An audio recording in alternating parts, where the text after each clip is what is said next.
Jésù nìkan yóò bá nínú ìṣòro ayé rẹ̀. Mo ní kò bá gbẹ́kẹ̀lé ayé rẹ̀ á ní túmọ̀. Kò bá gbẹ́kẹ̀lé ayé rẹ̀ á di ọ̀tun. Ọ̀rẹ́ òtítọ́ ni, ọ̀rẹ́ òdodo ni. Gbẹ́kẹ̀lé Jésù, kò ní já ọkùnrin gbẹ́kẹ̀lé. Gbẹ́kẹ̀lé Yóò bá ṣe, yóò máa ṣe. gbẹ́kẹ̀lé. Gbẹ́kẹ̀lé Ó máa ṣe á ṣe tirẹ̀. Símílé Jésù yóò bá gbẹ́kẹ̀lé onídàáwulẹ̀. Gbẹ́kẹ̀lé o, oníjà ọkùnrin gbẹ́kẹ̀lé o. Gbẹ́kẹ̀lé onídàáwulẹ̀. Gbẹ́kẹ̀lé o, Gbẹ́kẹ̀lé onídàáwulẹ̀. oníjà ọkùnrin láyé o. Gbẹ́kẹ̀lé onídàáwulẹ̀. Ọ̀rẹ́ òtítọ́ ni o. Gbẹ́kẹ̀lé onídàáwulẹ̀. Gbẹ́kẹ̀lé. Gbẹ́kẹ̀lé onídàáwulẹ̀. Gbẹ́kẹ̀lé. Gbẹ́kẹ̀lé onídàáwulẹ̀.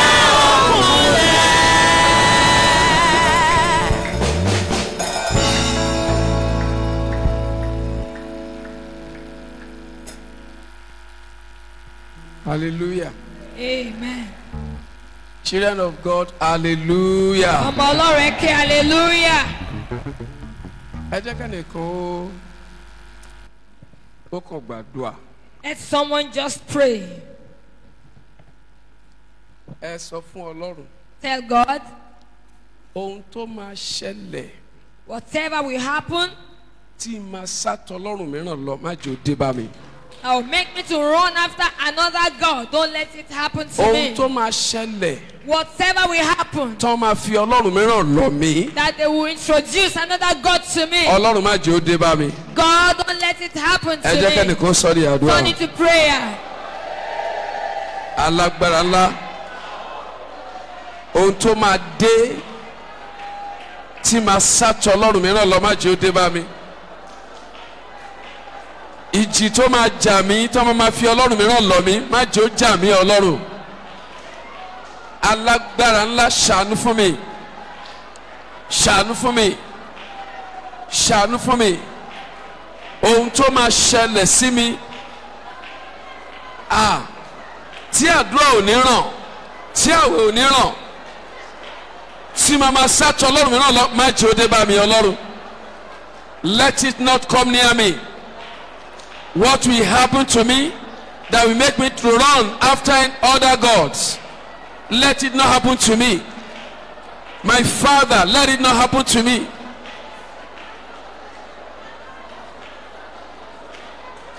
Jésù Olúwa wa.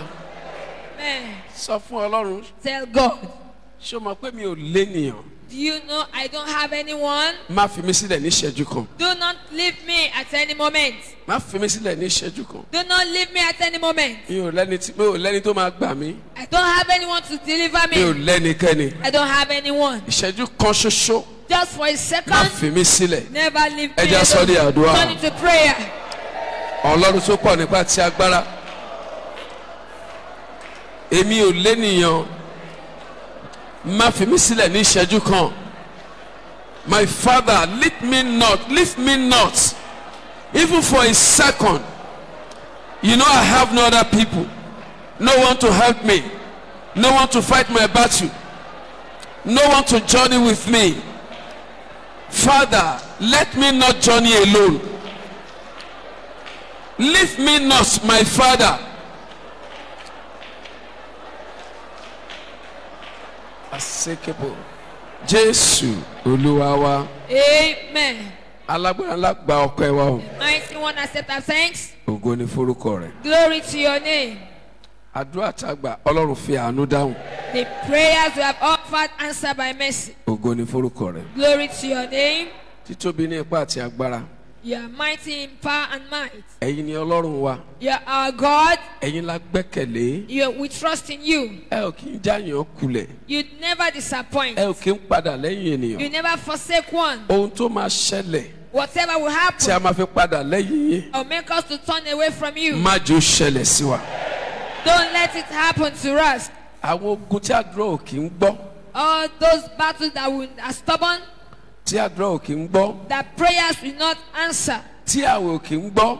that fasting will not answer, Tí orí òkè ò kí ń gbọ́. that mountains will not handle. Tí wọ́n máa sọ fún yàn wípé ó dẹ̀ wá lọ síbi báyìí. And they will tell you, come, let's go to this Irú place. ogun bẹ́ẹ̀ má jẹ́ ó dọ́dọ̀ wa. Such battles, never allow them to come near us. Aláàánú ó yá di wa mú. Merciful one, uphold Ògo ni us. forúkọ Olúwa. Glory to your holy name. Jésù Olúwa wa. In Jesus Christ's name we pray. Somebody shout a louder amen. Amen. God bless you. You are welcome. Please sit down. Olúwa bùkún fún yín, ẹ jọ̀wọ́ ẹ jókòó. I wish you a happy Sunday. Mo kí wa àkú ọjọ́ ìsinmi. Please, I want you to listen very Ẹ carefully jọ̀wọ́ mo fẹ́ kí ẹ tẹ́tí sílẹ̀ dáradára. before we will listen to the word of Kí God. a tó tẹ́tí gbọ́rọ̀ Ọlọ́run. We have just finished our annual marathon. A ṣẹ̀ṣẹ̀ parí bíríbírí tọlọ́dún And I kan. told you Ọ̀sẹ̀ méjì. Mo sì sọ fún yín. that we have finished the marathon does not mean that we have finished the use of the power that we have gained. Mo sì sọ fún yín wípé nítorí pa ti parí bíríbírí ọdún yìí kò túmọ̀ sí wípé agbára tí a ní ti parí síbẹ̀. So we are still making use of what we have gained. Ohun gbogbo tí a ti rí gbà a sì ń lò síwájú. Hallelujah. Hallelujah. So we are moving forward this À ń week. tẹ̀síwájú ní ọ̀sẹ̀ yìí. The Lord ministered to my mind Olúwa fi sí mi ní ọkàn that this week revival, wípé ìsọjí ọ̀sẹ̀ yìí we are going to use our marathon. a ó lo bíríbírí wa. I call it, as the Lord had led me, I call it season of change. Gẹ́gẹ́ bí Olúwa ti fi sí mi lọ́kàn mo pè é ní àkókò ìyípadà. There are some things we want to use authority of God in our mouth to change in our Àwọn life. kankan wà tí a fẹ́ lo àṣẹ Ọlọ́run lẹ́nu wa láti yí padà. We are going to command some things to change. A máa pàṣẹ fún àwọn kankan láti yí padà. There are seasons. Àkókò wà, There are times. ìgbà sì wà. So, the unfavorable season, Àwọn àkókò tí kò dára fún wa tí kò bára wa lára mu. we have to change it. A ní láti yí wọn padà. I told you a lady saw an angel that told her, you have fasted. Use your authority to make a change Mo in your sọ life. fún yín nípa arábìnrin tí áńgẹ́lì ń farahàn tó sì sọ fún wípé ó ti gbàwẹ̀ lo àṣẹ ẹnu rẹ̀ láti fi yí òun padà. So Wednesday, Thursday, and Friday this week, Ní ọjọ́ Wednesday, Thursday àti Friday ọ̀sẹ̀ we are yìí, going to use what we have gained. a máa lo ohun tí a ti rí gbà.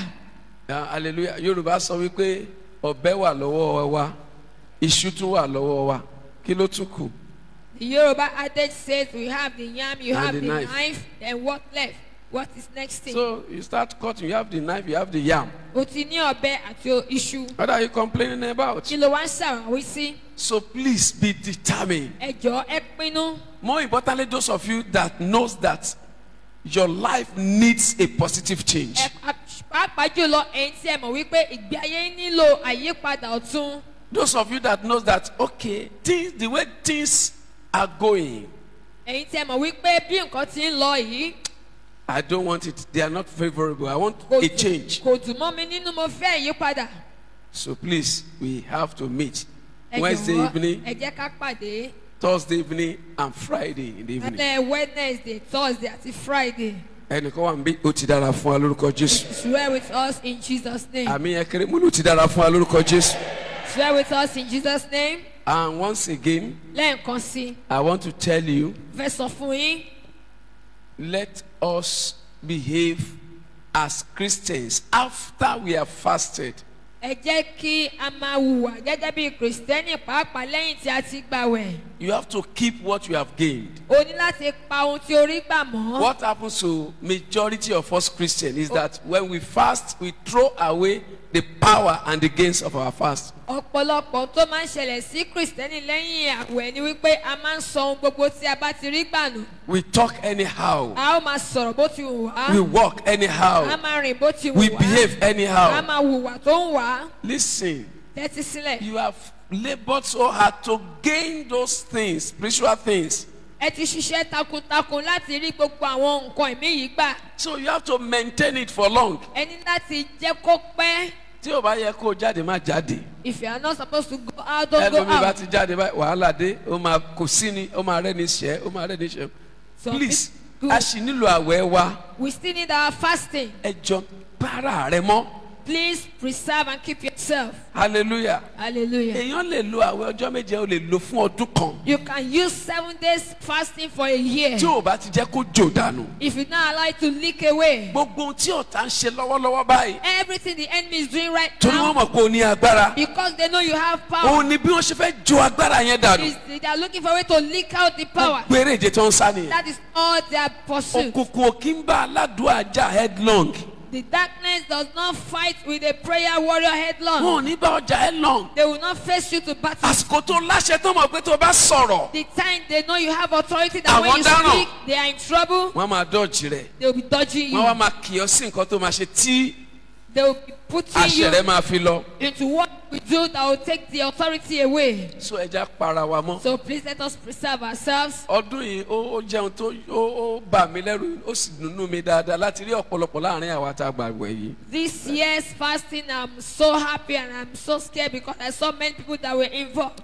Ohun tó lóòótọ́ àwọn èèyàn wa náà àwọn regular members rí ẹ̀rí dáadáa but tó yà mí lẹ́nu jù ni wípé àwọn tó wá láti ta ní ẹ̀rí yẹn pọ̀ sí ọ̀dọ̀ wọn jù kò yẹ kó rí bẹ́ẹ̀. Truly, the regular members, they had testimonies, but people that are from outside Kò yẹ kó rí bẹ́ẹ̀. that have much testimony is not supposed Ohun to tó be dẹ̀ máa ń so. sábà fà ni pé wọ́n máa bẹ̀rù tí wọ́n bá ti dé. What causes it mostly is that they Ṣé àwọn pé always àlejò náà jẹ́ ní afraid. ṣọ́ọ̀ṣì ń bí They say, máa bẹ̀rù.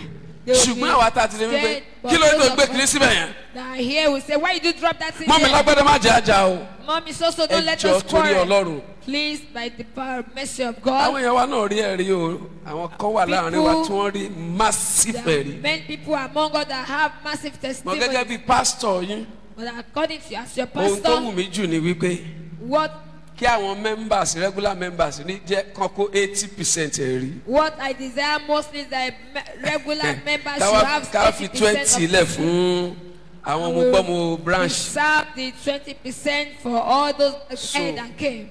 A sì ní oore ọ̀fẹ́ láti ní ẹ̀rí sí i. We still have grace for Ẹ more jẹ́ aṣọ́ ìwà wa. testimonies. Let us beware Kò ń of ṣe our àsìkò tí èèyàn lè bá wa jà character. léléyìí o. It is not the time to quarrel.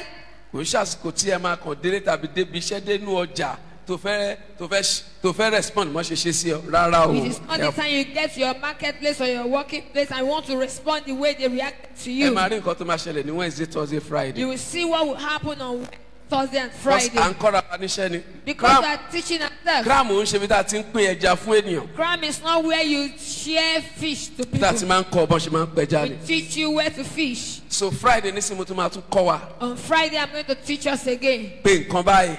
Call this, So èdè báyìí fi pé nǹkan báyìí jáde. use this language to call this thing out. Lágbára Ọlọ́run ẹ máa rí ẹ̀rí ńlá. Amen. By the power of God, you're going to get great Ó máa wù mí testimony. ká lo àwẹ̀ títí ká sì lo títí. I so much desire that we'll continue using this Ó wù fasting. mí kí n sì máa rí kẹ́lò máa sọ pé mo dẹ̀ sọ̀rọ̀ báyìí ó sì ṣẹ. I so much desire that I see people that will say, I speak so thing and it happened. Àwọn ọjọ́ méje ò rọrùn o. 7 days fasting is not an easy thing. Praise the Lord. Hallelujah. Kò rọrùn rárá. It's not easy at all. Ìgbà kan máa ń tan èmi gan fúnra mi jẹ. At the time, That was the time. there was a time they deceived me as well. Hallelujah. Hallelujah. Táwọn kan máa dé orí òkè wọn máa dé ṣọ́ọ̀ṣì wa mi tán ní in fact this is the ọjọ́ kẹtàdínlọ́gbọ̀n ní tí mo ti jẹun gbẹ̀yìn. They will be saying, I'm still fasting. This is the 37th day I've eaten last. Àṣé fake ni gbogbo ẹ̀. It is all fake. Ẹni tó bá jẹun fún ọjọ́ méje á mọ̀ lára pé òun ò jẹ. Kò sí nǹkan tó lè Anyone ṣe. that did not Bá eat jẹ́ for tòótọ́ 7 ni o. days, they will know if it is true. Kò sí. No way. Ó máa di ọjọ́ kẹta sọ́jọ́ kẹrin kò sí ni. Third to the fourth day, Ẹsẹ̀ rẹ̀ á gbọ̀n díẹ̀. you will be shaking. Ìgbà mi ẹsẹ̀ á máa ròyìn wàá ka kò ní dúró wàá nà kò ní dúró wàá bẹ̀rẹ̀ kò ní dúró. À ń kọ́ tó ń pè láwẹ̀ nìyẹn. At times, you know, your body will be very, very uncomfortable. You will not be able to maintain a Wàá lie stable down position. ẹsẹ̀ á máa ro ọ́. You will lie Wàá down, you can kẹsẹ̀ feel lórí it bẹ́ẹ̀dì, pains á your máa ro ọ́. leg. Even on your bed, your legs will be So aching. àwẹ̀ ọjọ́ méje 7 days òun fasting ńlá ni o. is a very Gbogbo great ẹni thing. tó lòun máa gbọ́n dànù lọ́wọ́ rẹ̀. Anyone that said they will turn it away from your hand, Ayé rẹ̀ ọ̀run kò kú dànù. let the heaven throw such life away. Bọ́ Of mi course. bí Olúwa ṣe ń bá mi sọ̀rọ̀. As the Lord is speaking to me, Àṣẹ àwẹ̀ yẹn sì wà. the authority of the fasting is still Lórúkọ there. ńlá Jésù ó máa fi kéré ńlá. In the mighty name of Jesus, you use to gather great reward. Ohun tó o bá ń sọ Whatever you speak, tó o fi ń gbà ládùúrà lóhun rere ni o. I used to ask in prayer in good things. Lórúkọ Jésù ọ̀run á gbà fún ọ. In Jesus' name, the Ẹ̀yin heavens will ẹ dìde allow ẹ jẹ́ it for súre you. sí fún yín Rise dáadáa. up, let me Mo bless sọ you. pẹ̀lú àṣẹ. I speak with authority. Mi ní kò sí o. I did not say it is But not kò available, common. but it is not Níbi tí àwọn common. èèyàn máa kóra jọ pọ̀. Where we gather together Níwájú Ọlọ́run láì jẹ fún ọjọ́ before méje. God without eating for Mi 7 ní kò days. sí o. I did not say it Ṣùgbọ́n does kò not happen, common. but it is not Nítorí common. ẹ̀yin ṣe ohun tí ò kọ́mọ̀. Because you did an uncommon thing, Ire tí ò kọ́mọ̀. an uncommon Ọ̀run miracle. kó rìlíìsì ẹ̀ fún yín. The heaven release them to you. Ẹlòmíì máa wò pé ṣé mo lè gba àwẹ̀ yìí báyìí? Some people will look at it, can I Ṣé màá lè gbà do á? it fasting? Will I be able to do Ṣé màá it? lè gbà á? Can I fast? Ó sì pàpà gbà á. And you eventually fasted. Ogun tí wọn náà rò pé ṣé á lè ṣẹ́? That battle you think that can this battle conquer? Ṣé á lè ṣẹ́? Can it conquer? Lónìí ogun yẹn ṣẹ́ wọlẹ̀. Today that battle is conquered. Àwọn kan wò ẹ́ títí. Some people look at you. Wọ́n ní o ò lè gbà o. They say you cannot fast Ẹ it. má gbà á. Don't fast Ìgbà it. mi ọkọ rẹ̀ á pè ọ́. At times your husband will call you. Ìyàwó rẹ̀ á pè ọ́. Your mother-in-law will call you. Ìgbà mi ọmọ máa pè ọ́. At times your children will call Mọ́mì you. mi My mọ́mì mi mommy, my mother. ẹ jẹ́ Hey, ṣọ́ra you yín. better be careful. Ìgbà mi dókítà rẹ̀ á pè ọ́. At times your doctor will call you. Gbogbo ń rò pé ò lè gbà á. Everybody thought you cannot do it. One way or the But other, one way or the ó other, dẹ̀ gbà á. you fasted. Gbọ́ mi sà. Hear me. Ìrètí àwọn èèyàn rò pé ò lè rí mọ́. That goodness that people thought can never get to Tí you. wọ́n rò pé ó ti kọjá. They thought it has passed. Torí bó ṣe rò pé ò lè gbà náà nìyẹn. As they thought you cannot Ó fast sì gbà á. and you fasted. Ìrètí wọ́n rò pé ò lè rí. That goodness they thought you cannot get. Ọ̀run ṣílẹ̀kùn ẹ̀ fún ọ. The heaven opened the door for you. Ìyanu tó rò pé ó ti bọ́ lọ́wọ́ rẹ̀. That miracle you even thought has passed away Lónìí from ọ̀run you. ṣílẹ̀kùn ẹ̀ fún ọ. Today the heaven opens the door Mo for sọ you. pẹ̀lú àṣẹ. I speak with authority. Àwọn ìlérí Ọlọ́run All the promises of God tó wá ń wò níwájú títí. that you look ahead of you for Tó long, dàbẹ́ ni pé ṣé ó tún lè ṣẹlẹ̀ mọ́. and it looks as if will it happen again? Ọ̀run kò pè é mọ́. The heaven called them forth Ní to you. kọ́kọ́ ọ̀run pè é bá ọ. Amen. Quickly, the heaven called them Ẹ ó rí unto you. àánú. You shall receive Ẹ rojú mercy. rí Ọlọ́run. Shall see the favor of Jésù God Olúwa wa. in Jesus' mighty name. Once again, Father, we worship you. Ní ẹ̀kan sí Ọlọ́run ayìn ọ́. Thank you because you are our Father. A dúpẹ́ nítorí pé ẹ jẹ́ bàbá fún wa. Thank you for the grace you have given us. A dúpẹ́ fún orí ọ̀fẹ́ tí ẹ fún wa. We bless you because you are too supportive, so supportive. A bùkún yín torí pé ẹ jẹ́ alátìlẹ́yìn púpọ̀. Everything we are doing, Ohun gbogbo tí à ń ṣe, you are supporting and strengthening ẹ ń us. tì láyìn, ẹ ń tì wá lẹ́yìn. Father, take all the glory in the name of Jesus. Bàbá ẹ gba gbogbo ògo lórúkọ You are going Jésù. into your words. À ń lọ sínú ọ̀rọ̀ rẹ. Father, speak yourself to us Bàbá fúnra rẹ sọ̀rọ̀ fún wa. in the name of Jesus. Ní orúkọ Jésù. My Father, Lord, Bàbá mi Olúwa. let your words today, Jẹ́ kí ọ̀rọ̀ rẹ lónìí. let it turn our lives around for better in the name of Jesus. Kí ó yí ayé wa po fún rere lórúkọ Jésù. Thank you, blessed Jesus. Ẹ ṣeun Jésù alábùkún For fún. in Jesus' mighty name we have prayed. Ní orúkọ Jésù tí ó ní agbára la gbàdúrà. Please sit down. God bless you. Ẹ jókòó Olúwa bùkún fún yín. Hallelujah. Hallelujah. Amen. Àmín. I have a message for you this Mo ní morning. ọ̀rọ̀ fún wa ní òwúrọ̀ yìí. It is not a sweet message. kò ṣe ọ̀rọ̀ tó dùn rárá but it's a powerful one. ṣùgbọ́n jẹ́ èyí tí ó ní agbára. And I title it The Sting of Sin. Mo sì pè é ní oró ẹ̀ṣẹ̀. The sting of sin. Oró ẹ̀ṣẹ̀. Listen very carefully. Tẹ́tí sílẹ̀ dáradára. As Christians, Gẹ́gẹ́ bí Kristẹni, Satan don't fight us headlong. Sátánì kò kí ń kọjú ìjà sí wa láti bá wa jà. So it uses its wiles. A máa lo àwọn àrékérekè rẹ̀. And one of the strongest weapons of the kingdom of darkness against Christians is sin. Irinṣẹ́ tí ó lágbára jù nínú ìjọba òkùnkùn lòdì sí àwọn Kristẹni òun ni ẹ̀ṣẹ̀. Sin Ẹ̀ṣẹ̀. was not created by God. Ọlọ́run ò dá ẹ̀ṣẹ̀. Hallelujah. Hallelujah. Sin was manufactured by Satan. Sátánì ló pinlẹ̀ ẹ̀ṣẹ̀ rẹ̀. Satan manufactures sin from his heart. Sátánì pinlẹ̀ ẹ̀ṣẹ̀ láti inú ọkàn rẹ̀. Bible says that he manufactured it because of his beauty, Ó pinlẹ̀ ẹ̀ṣẹ̀ rẹ̀ nítorí ẹwà rẹ̀. because of his wisdom, Torí ọgbọ́n rẹ̀. and because of his massive works that he was doing Àti there. torí ọ̀pọ̀ iṣẹ́ tí ó ṣe. So one of the greatest weapons Ọ̀kan nínú àwọn irin ìjà tó lágbára is jù rẹ̀. sin.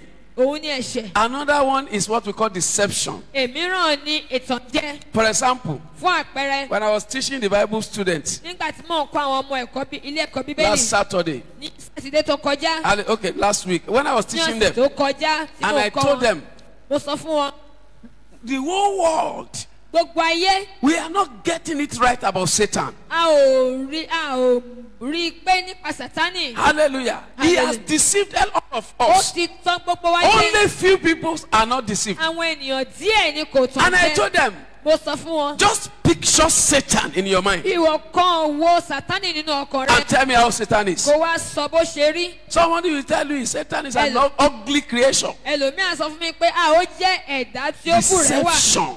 Ìtànjẹ. Till today, he has made many people not to know him.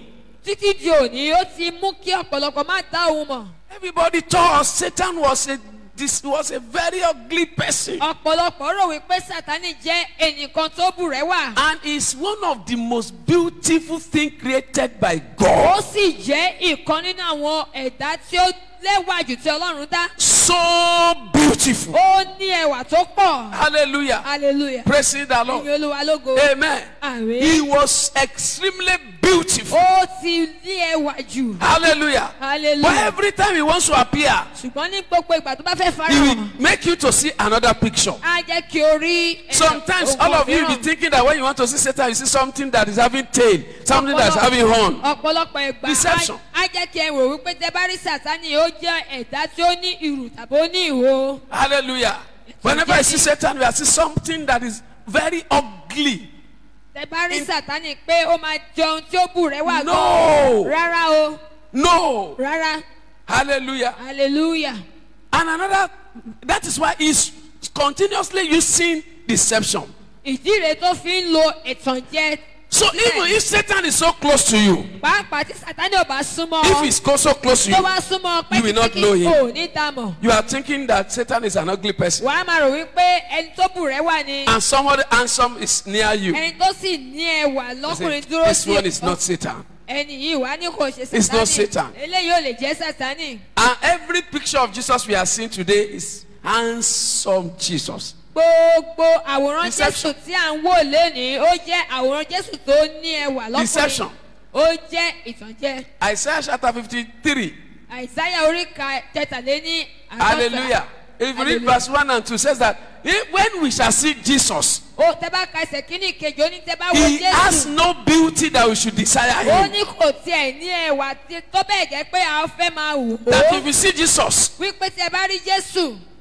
while he was on earth, I'm not talking of now. Nígbà tó wà láyé ni o, kò ń ṣe nísinsìnyí. Hallelujah. Nobody is ugly in heaven. Kò That's one. sẹ́ni tó bùrẹ́wà ní ọ̀run. Once you get to heaven, Kété tí o bá dé There's nothing ọ̀run, like kò ugliness. sí But while he was on earth, ṣùgbọ́n nígbà tó wà lórí ilẹ̀ he ayé has no comeliness that we should desire him. kò tiẹ̀ ní Ẹwà. ẹwà tí a máa fẹ́. Hallelujah. Hallelujah. And but look at how the thing was swapped. ẹ wá wo bí a ṣe gbé síra wọn. Satan makes you to portray Jesus as a handsome man when he was on earth. Sátánì mú wa láti máa wo Jésù gẹ́gẹ́ bí ọkùnrin tó And lẹ́wà then nígbà he tó wà made us to láyé. see Satan as a very ugly Ó person. wá wù jẹ́ kí a máa wo Deception. Sátánì gẹ́gẹ́ bí ẹni tó bùrẹ́wà. Deception. Deception. Deception. Hallelujah. Hallelujah. I was asking the Bible students, Mo ń bèrè lọ́wọ́ àwọn akẹ́kọ̀ọ́ what is Bíbélì the color of skin of Satan? pé kí ni àwọ̀ ìjọba òkùnkùn What is the Sátánì? color of skin of Ó Satan? ní kí ni àwọ̀ ara Sátánì? Hallelujah. Hallelujah. Let me quickly show you that. Ẹ jẹ́ kí n fi hàn wá ní kíákíá. Go to Revelation chapter 12. Ìfihàn orí If I kejìlá get it, read verse 4.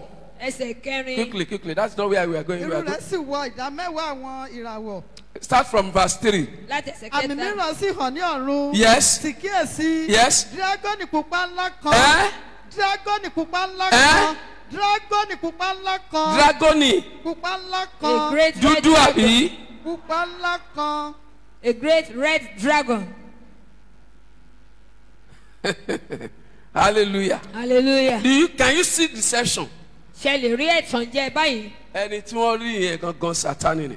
That one that is sin is Satan. So you have to be very, very careful. A ní láti ṣọ́ra But púpọ̀. today we want to talk about sin. Ṣùgbọ́n lónìí a fẹ́ sọ nípa The ẹ̀ṣẹ̀. greatest weapon of the kingdom of darkness. Irinṣẹ́ tó tóbi jù ní ìjọba òkùnkùn. Satan manufactured sin. Sátánì ló dá ẹ̀ṣẹ̀. And deceptively it makes children of God to be committing sin. Pẹ̀lú ẹ̀tàn jẹ, a máa mú àwọn ọmọ Ọlọ́run láti máa dá ẹ̀ṣẹ̀. Listen, the reason why so many prayers are not answered is because there is a deceptive sin, a hidden sin in your life. Ìdí tí ọ̀pọ̀lọpọ̀ àdúrà ò gbà ni wípé ẹ̀tàn jẹ ẹ̀ṣẹ̀ tí ó farapamọ́ wà nínú So ayé many rẹ̀. people thought they are going to make it to heaven. Ọ̀pọ̀lọpọ̀ ti rò pé wọ́n á dé ọ̀run. They have been deceived. A ti tàn wọ́n They jẹ. can never get it to Wọn heaven. kò They can never make it to heaven. wọn kò lè dé ọ̀run.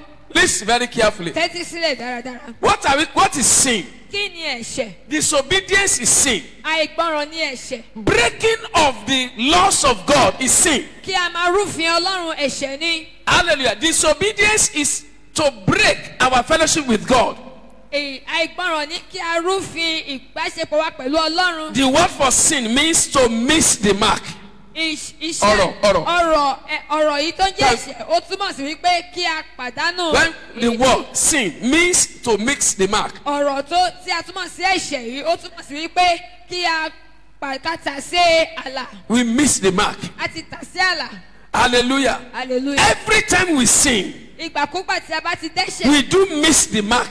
A máa ń tà sí àlà. God has set a high standard for us. Ọlọ́run ti fi ìpele tí ó ga sílẹ̀ fún wa. Yes, He has set a high standard for us Ó ti fi ìpele tí ó ga sílẹ̀ fún wa. because He is a just and He is a deserving of our obedience. Nítorí pé He is just. ó jẹ́ olódodo, ó sì fẹ́ ìgbọràn He is wa. deserving of our obedience. Ó sì fẹ́ ìgbọràn wa. Hallelujah. So Hallelujah. every time you miss the mark, Ní ìgbàkúgbà tí a bá ti tà sí àlà what is yìí, the meaning of missing the mark? kí ló túmọ̀ sí pé tà sí When àlà? God says, "This is my standard," Tí Ọlọ́run bá ní pé ohun tí mo fẹ́ rèé. and you are saying, we cannot do, God is merciful, you have committed sin. Àwa ń wò ó pé aláàánú ni Ọlọ́run kíní mi ò lè ṣe o ní àkókò yìí ó ti dẹ́ṣẹ̀. What are they preaching to us today? Kí ni wọ́n ń wàásù fún wa They are lónìí? preaching to us that the journey is easy. Wọ́n ń wàásù fún wa pé ìrìn àjò yìí rọrùn. But the journey is not easy. Ṣùgbọ́n ìrìn àjò ò rọrùn. Let them not deceive us. Jẹ́ kí wọ́n má tàn wá jẹ. Deception Ìtànjẹ. is the foundation upon which sin is built. Òun ni ìpìlẹ̀ tí ẹ̀ṣẹ̀ dúró lé lórí. They will tell you, Wọ́n máa sọ fún ọ. who told you Ta that? ló sọ bẹ́ẹ̀ fún Who ọ? said you cannot make Ta ló heaven? ní ò lè dé ọ̀run? God is a gracious God. Ọlọ́run jẹ́ Olórí olórí ọ̀fẹ́ jùlọ. He's a merciful Ó God. jẹ́ aláàánú jùlọ. Listen, He has set a standard, high standard for us. Ó ti fi ìpìlẹ̀ ìfilélẹ̀ tí ó ga lélẹ̀ There are places you must not talk. àwọn ibì kan wà tí o gbúdọ̀ And they are hurting you. wọ́n sì ti ń And you must not talk. o dẹ̀ gbúdọ̀ Is that sọ̀rọ̀ one easy? tí ó rọrùn ni. There are clothes you cannot wear. àwọn aṣọ kan wà tó o gbúdọ̀ wọ̀ And you want to wear it. ó sì wọ̀ ọ́ láti When you wọ̀ wear it, tí o bá wọ̀ it makes you beautiful. ó mú ẹ kó ní And you cannot wear it. o sì lè wọ̀ Is that easy? tí ó rọrùn bẹ́ẹ̀. There are things you want to drink. àwọn nǹkan kan wà tó fẹ́ mu And you have been drinking it o before. sì ti mu tẹ́lẹ̀ rí And you cannot drink it o sì lè mu mọ́ because of the law of God. torí pé òfin Is that Ọlọ́run easy? ṣé ìrọ̀rùn bí? The journey is not easy. ìrìn àjò yóò rọrùn Because the standard of God is high. torí pé ìfilélẹ̀ Ọlọ́run ó jẹ́ ìtí ó ga It's high. ó jẹ́ ìtí ó ga And that is why only few ìdí rẹ̀ tó fi jẹ́ pé ènìyàn díẹ̀ can make it. ni ó lè débẹ̀ So also only few bákan náà ènìyàn díẹ̀ can gain from God. ni ó lè gbà láti ọ̀dọ̀ Not Ọlọ́run everyone that pray kó ṣe gbogbo ẹni tí ó gbàdúrà that gets answer. ni ó máa gba You have to meet the high ó ní standard. láti dé ìpele tí ó ga High yìí standard. ìpele tí ó ga yìí Hallelujah. hallelujah After the fast, lẹ́yìn àwẹ̀ some people will just come. àwọn kan kàn wá They will lie against you. wọ́n máa parọ́ sí ọ lòdì And you sí ọ cannot do anything. ṣùgbọ́n kò sóhun tó lè Is that ṣe one easy? ìjẹ́ yẹn rọrùn bí Once you react, ní kété tí o bá ti dáhùn you sí have wọn lost part of what you gain. In. o ti pàdánù lára ohun tí o rí kójọ nínú The àwẹ̀ standard of God is high. ìpele tí Ọlọ́run fi wá sí ó ga And sin ẹ̀ṣẹ̀ is a destructive weapon ó jẹ́ irinṣẹ́ tí ó máa ń parun that destroys the prayers of saints, èyí tó máa ń pa àdúrà àwọn destroy the olódodo fellowship of between a faithful man and God, tí ó máa ń pa ìbáṣepọ̀ láàrin Ọlọ́run àti ènìyàn run and sins come through sting. ẹ̀ṣẹ̀ sì máa ń wá nípa àlébù Hallelujah. hallelujah Sting be titan cooking nípa tayo. oró Hallelujah. Yes. Hallelujah. Praise the Lord. hallelujah. What are the consequences of sin? kí ni àwọn àbájáde ẹ̀ṣẹ̀ So I want to teach you today. mo fẹ́ kọ́ wa lónìí Anything you do in life, ohunkóhun tí o bá ṣe nínú ayé you must know what you are going to gain. o ní láti mọ ohun tí o máa rí You gbà must know bẹ́ẹ̀ reason why you are doing o it. gbúdọ̀ mọ ìdí tó fi ń ṣe You é must know the o consequences. gbúdọ̀ mọ èsì àbájáde So rẹ̀ that when you are committing sin, nítorí pé tí o bá ń even tẹ́ṣẹ̀ before you start kó committing, tó di pé o bẹ̀rẹ̀ sí you will have tẹ́ṣẹ̀ known the yìí result. wàá ti mọ ohun tí o máa já sí So you are doing it o wá ń ṣe é not as a novice. kò ń ṣe wípé torí Bí òpè ní ọ́ No, you have known the o ti consequences. mọ ohun tí o máa já sí So you have the choice torí náà o ti ní either to do it o ti ní bóyá kò ṣe é tàbí kò má ṣe or é not to do it. tàbí kò má ṣe é When sin is committed, tí a bá dá ẹ̀ṣẹ̀ there are consequences. àwọn èsì àbájáde wà fún un. The reason why so many people cannot, so many faithful, great, good faithful cannot commit sins. ìdí tí ọ̀pọ̀lọpọ̀ olódodo kò fi lè dẹ́ṣẹ̀ You know, because sin is very easy to avoid. wọ́n ṣe torí pé ẹ̀ṣẹ̀ rọrùn láti fi sílẹ̀ o Not because they are differently made. No. kò ṣe torí pé a dá wọn yàtọ̀ Not rárá because there's another blood in them. No. kò ṣe torí pé ẹ̀jẹ̀ mìíràn ló ń ṣàn nínú wọn rárá o It is because they know the consequences of sin. torí wọ́n mọ ohun tí ó máa já sí ni If you commit this sin, tí o bá dá ẹ̀ṣẹ̀ you are losing this. ò ń pàdánù You kan are báyìí committing sin so that Satan can deny you what belongs to you. ò ń dá ẹ̀ṣẹ̀ kí Sátánì ohun tí ó jẹ́ tirẹ̀ kí ó bá má jẹ́ kó tẹ̀ ọ́ lọ́wọ́ Look at how much fast we have done. ẹ wo adúrú àwẹ̀ tí a ti ṣe Maybe by now God has packaged so much for us. bóyá ní àkókò yìí Ọlọ́run ti pèsè ohun tó pọ̀ fún wa. God might have packaged that between now and the next time we are going to gather together for 7 days. This is the massive thing that I've packaged for you. bóyá Ọlọ́run sọ pé àkótó ni pé ẹ ṣe 7 days míì àwọn ohun tí mo ti ṣe ètò sílẹ̀ fún yín rèé. And Satan knows very well Sátánì sì mọ̀ that dáradára God is faithful wípé Ọlọ́run olódodo and ni just. ó sì jẹ́ oníwà mímọ́. Hallelujah. Hallelujah. That he will do what he has promised. wípé òun yóò ṣe ohun tí ó Now ṣèlérí. he will start using sin á wá máa lo ẹ̀ṣẹ̀ to make you to miss the mark. láti jẹ́ kí o tà sé And once you miss the náà mark, tí o bá sì ti tà sé you have failed. o ti kùnà You can't get what belongs to you. o lè gba ohun tó jẹ́ So tirẹ̀. that's what we call the consequences. òun ni à ń pè ní èsì àbájáde. Let me start. Listen. Number one. tẹ́tílẹ̀ àkọ́kọ́ Hallelujah.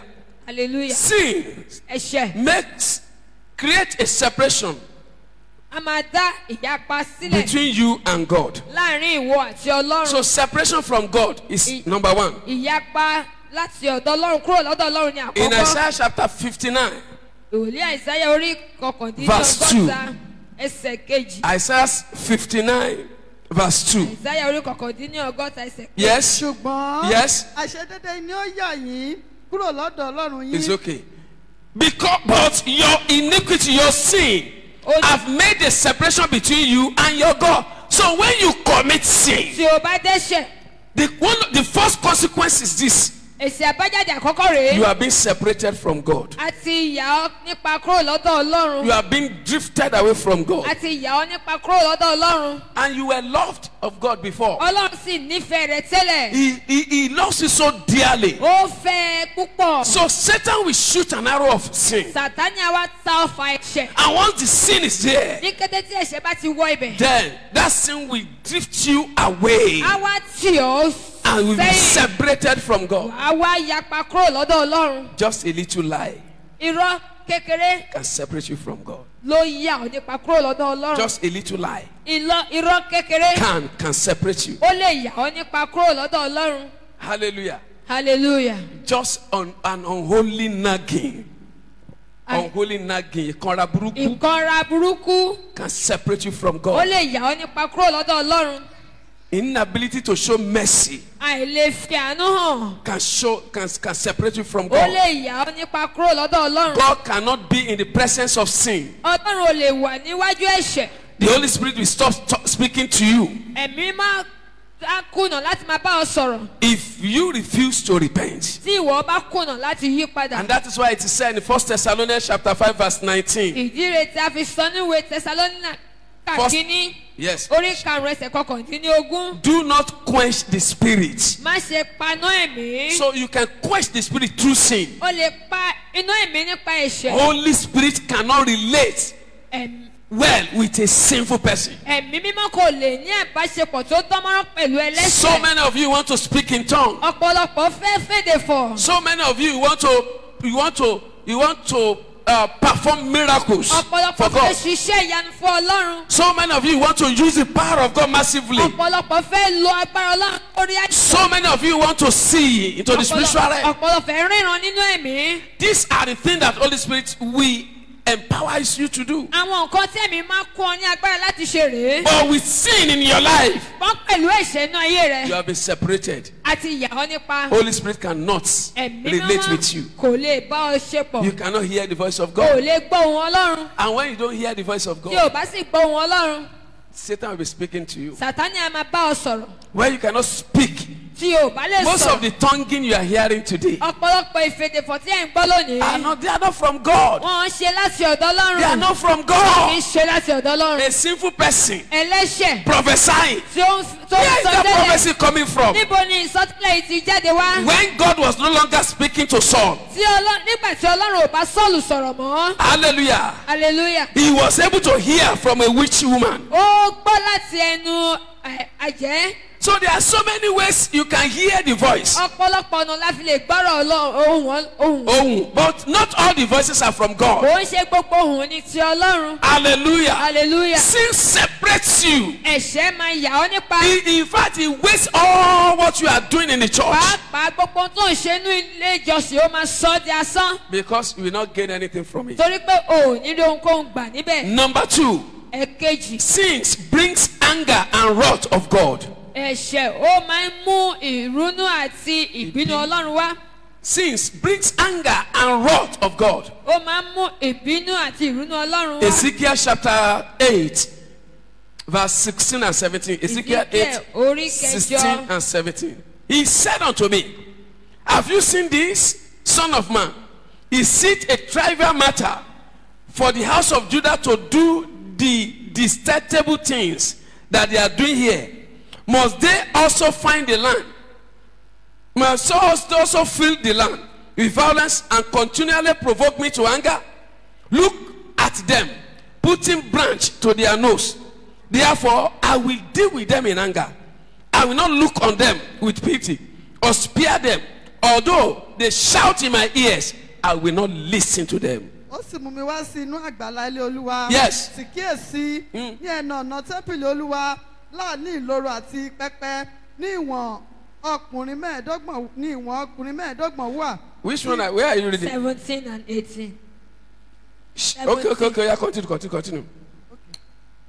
Ezekiel chapter 8. Yes, sir. Oh, yeah. Go to verse 17. Okay, nígbà náà ni ó wí fún mi pé. Yes. ìwọ rí èyí ọmọ ènìyàn. Yes. ohun kékeré ni fún ilé Júdà. Yes. Continue. láti ṣe ohun ìríra tí wọ́n ṣe sí mi. Yes. nítorí wọ́n fi ìwà ipá kún ilẹ̀ náà. Wọ́n fi ìwà ipá kún ilẹ̀ náà. Yes. wọ́n sì ti padà mú mi bínú. Yes. sì kíyèsí wọ́n tẹ ẹ̀ka igi bọ inú wọn. èmi pẹ̀lú yóò sì fi ìrunú bá wọn lò. ojú mi kì yóò dá sí bẹ́ẹ̀ ni èmi kì yóò ṣàánú. àti bí ó tilẹ̀ ṣe pé wọ́n fi ohùn rárá kígbe ní etí mi. Wọ́n fi ohùn rárá kígbe ní etí mi. síbẹ̀ èmi kì yóò gbọ́ tiwọn. Hallelujah. Amen. Judah is a nation extremely loved by God. Ó jẹ́ orílẹ̀-èdè tí Ọlọ́run fẹ́ràn púpọ̀. In fact, God blessed Judah then with godly kings. Ọlọ́run fi àwọn ọba tí ó bẹ̀rù Ọlọ́run fi bùkún. Judah was much more esteemed than Israel. A gbé Judah ga ju Israeli lọ. Then, ní ìgbà náà. but yet, ṣùgbọ́n síbẹ̀. sin was found in Judah. A rí ẹ̀ṣẹ̀ ní Judah. And God was saying, Ọlọ́run sì wí pé. I will deal with them with my anger. Èmi á fi ìbínú bá wọn lò. Sins bring wrath and angers of God. Ìbínú ẹ̀ṣẹ̀ ó máa ń ru ìbínú Ọlọ́run jáde. Said even if they shout in prayers. Ó ní pàápàá tí wọ́n ń kígbe nínú àdúrà. Shout in prayers. Tí wọ́n kígbe ní ohùn rárá nínú àdúrà. I will not listen to them. Òun ò ní tẹ́tí sí wọn. Hallelujah. A sinner that is praying violently. Ẹlẹ́ṣẹ̀ tó ń fi ìta gbàdúrà. He's just doing exercise in the Ó church. kàn ń ṣe eré ìdárayá ní ilé ìjọsìn ni. He's just doing exercise in the Ó church. ṣe eré ìdárayá ni. Hallelujah. Hallelujah. You must. That's what I said. You must know before you commit sin. Òun mo ti sọ wípé o gbúdọ̀ mọ̀ kí o tó dá ẹ̀ṣẹ̀. Before you go and fight somebody. Kí o tó lọ bá ẹnìkan jà. Or you will not show mercy. Tàbí o ní fi àánú hàn Or you níyàn. flirt with another person. Tàbí o ń ṣe ìṣekúṣe pẹ̀lú ẹlòmíràn. Or you will curse another person. Tàbí o ṣẹ́ ìpè fún ẹlòmíràn. Or you will cause harm. Tàbí o jẹ́ kí Know the ìdájọ́ bá consequence. ẹnìkan mọ èsì àbájáde And rẹ̀. once you have committed that sin, Nígbà tí o bá ti dá ẹ̀ṣẹ̀ when yìí. you are now coming to pray Tó wá ń bọ̀ láti gba and you are shouting, o wá ń kígbe. know that you are doing it in futility. Mọ̀ wípé asán ni ohun tó ń ṣe sí. Consequence. Èsì So àbájáde. know it before you enter into it. Mọ̀ kí o tó wọ inú rẹ̀. The reason why wise Christians are not committing sin is because they know the consequences. Ìdí tí àwọn Kìrìsìtẹ́nì ọlọ́gbọ́n ṣe kí ń dẹ́ṣẹ̀ ni wípé wọ́n mọ ohun tó máa já sí. One of my sons in the Lord Ìkọ́nà ọmọ mi ní Olúwa. came to me privately Ó wá tọ̀ mí wá. and said, Daddy, Ó ní dádì. I have made up my mind. Mo ti pín nínú I ọkàn. want to do all those things that you are doing. Mo fẹ́ ṣe gbogbo àwọn nǹkan tẹ́ máa ń Because ṣe. you told us Torí pé sọ fún wa that you did not eat anything. wípé ẹ ò jẹun You kóhun. did not go to anywhere to Ẹ seek ò for lọ power. síbi kíbi láti lọ wá agbára. I said, yes, you Mo can ní do it. bẹ́ẹ̀ ni o lè ṣe é. But mark the way I live Ṣùgbọ́n ṣàkíyèsí ìgbé ayé tí mò ń gbé. and live the way I'm living. Kí o gbé irú ìgbé ayé tí mò ń There are gbé. people that I'm still looking up to. Àwọn tí mo sì ń wò lókè. I am studying the way they are living Mo ń gbé ìgbé ayé wọn yẹ̀ wò. so that I can do exploit the way they are doing exploits. Kẹ́mi náà lè ṣe takuntakun bí wọ́n ti ń ṣe. So it's as simple as that. Ó rọrùn bẹ́ẹ̀. It is not just about crying in the Kò ń church. ṣe nípa máa kígbe nínú ilé It's not ìjọsìn. about praying. Kò ń ṣe nípa àdúrà It's just nìkan. not about fasting. Kò ń ṣe nípa àwẹ̀ nìkan. It's about doing away with sins. Ó tún wà nípa kíkọ ẹ̀ṣẹ̀ Doing sílẹ̀. away with sin. Kíkọ ẹ̀ṣẹ̀ sílẹ̀. Somebody shout, the Lord will help me. Ẹ kígbe Olúwa yóò Say ràn it mí loud and lọ́wọ́. Kígbe Olúwa yóò ràn mí lọ́wọ́. Sin makes you prone to satanic attack. Ẹ̀ṣẹ̀ ó máa ń ṣí ọ sílẹ̀ fún ìdojúkọ láti ọ̀dọ̀ Sátánì. Sins makes you prone to satanic Ó attack. máa ń jẹ́ kí a ṣí ayé rẹ sílẹ̀ fún ìdojúkọ láti Bàbá ọ̀dọ̀ ń wàásù Sátánì. eléyìí tí ó bá ń sùn ọ̀nà rẹ̀ jìn o. When we preach like this and you are sleeping, you are No, still let's far see. away. Your journey is Mi still far. rò pé ọmọ gidi á máa gbọ́rọ̀ ọ̀rọ̀ báyà sùn. I don't Ọmọ. think a good child Tó will bá ní listen léèrè. to such messages and sleep. Àwọn ohun tó lè jẹ́ kádùrá rẹ̀ ó gbà ní. These Nígbà are bá the ti things sùn nírú that will àkókò not báyìí. let you to receive. When you sleep at times like this, Wọ́n wá di ọ̀tún wá di jọ Wednesday. Báwo máa kígbe Jésù. and you see, And and that's see what your they are telling Wednesday you. shouting Jesus, that is not Wọ́n á it. padà wá mi dáàdi gbogbo nǹkan tẹ́ni kí n ṣe mo ṣe. You Nǹkan come ò back and change. say, Daddy, all you asked me to do, I've done. How will nothing things changed." change? Báwo nìkan ṣe máa yí padà? Things that you're supposed to hold at esteem. Àwọn nǹkan tó yẹ kí ẹ gbé kí ẹ dì mú ṣinṣin.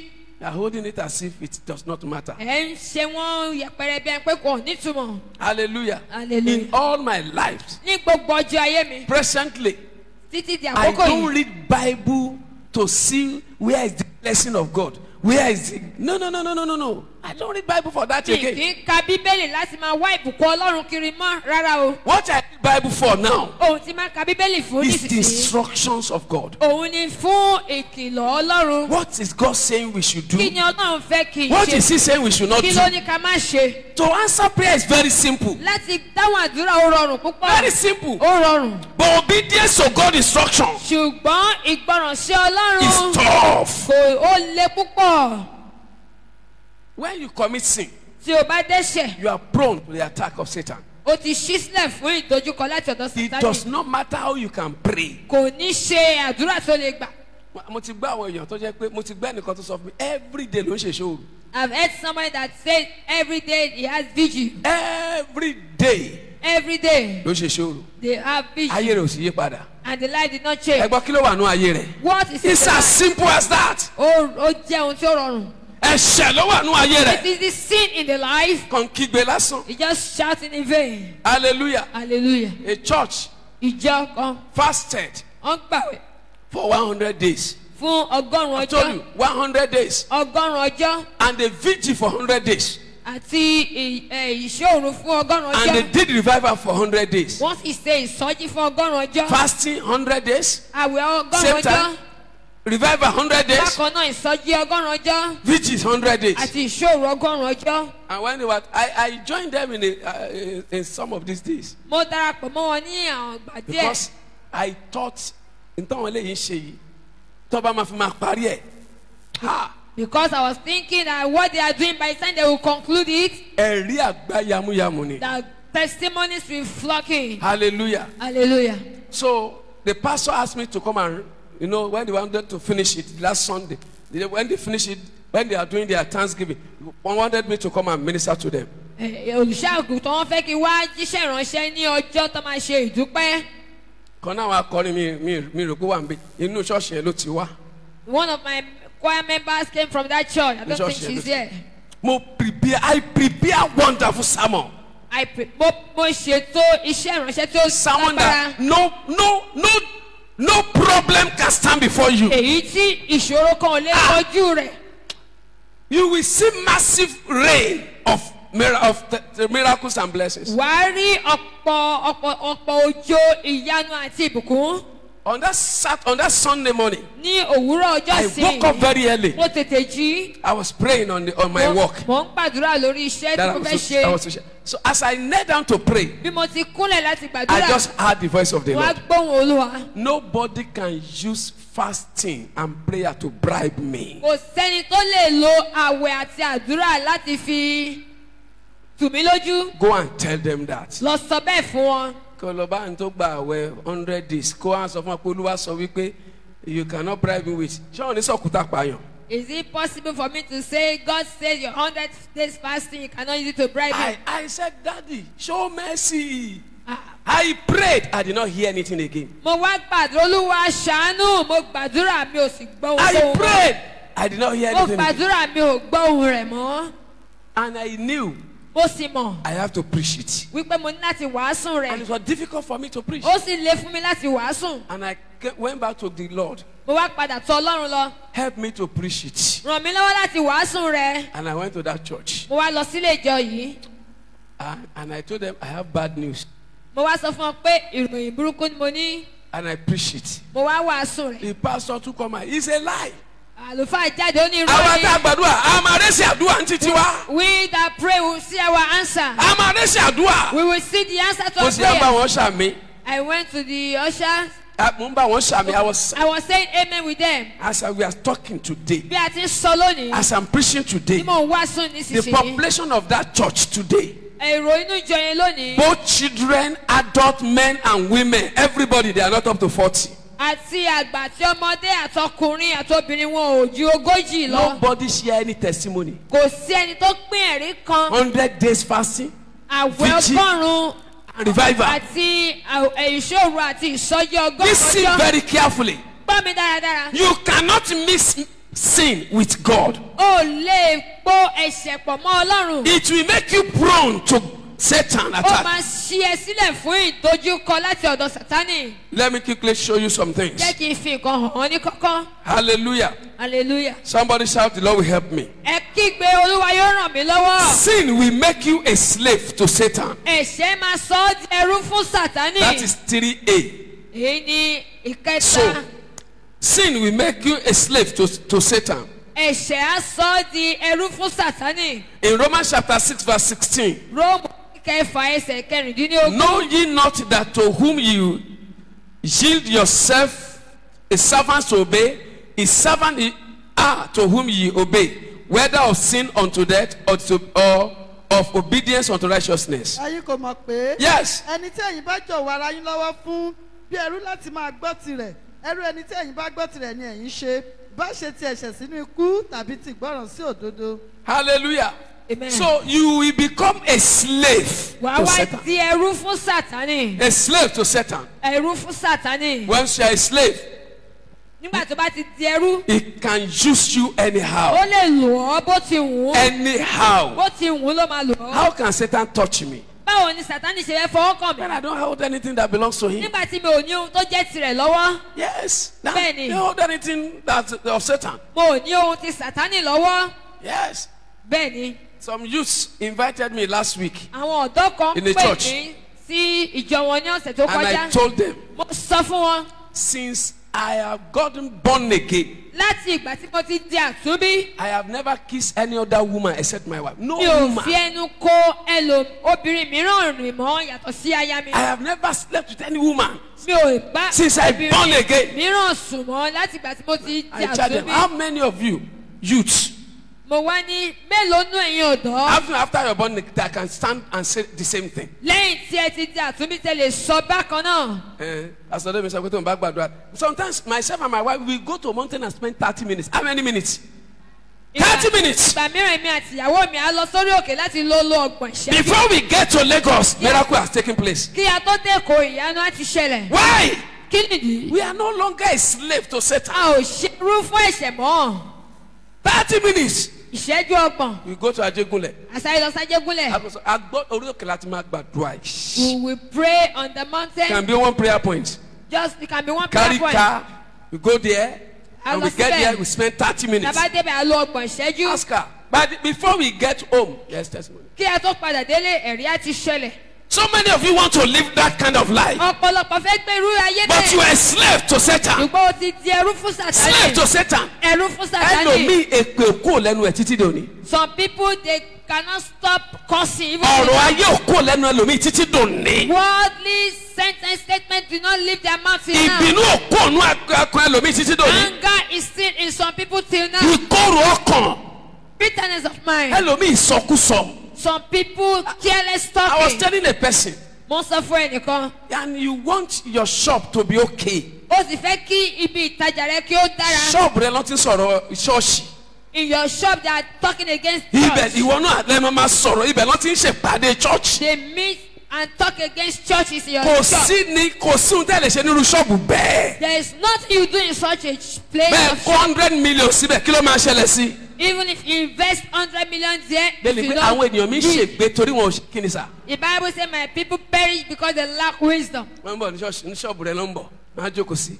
In your shop they will come and talk. Mọ̀mí lágbájá, So dàdí lágbájá, person. broda lágbájá ń ṣọ́ọ̀ṣì. So brother in the church. Ṣọ́ọ̀ṣì yẹn ń tún ṣe báyìí. And that church again did this. O sì fẹ́ kí nǹkan ṣe dáadáa. And you want things to go well. You are because èṣù ló ń lò ọ́. Because Satan is choosing you. Hallelujah. Amen. An incident happened here in this church.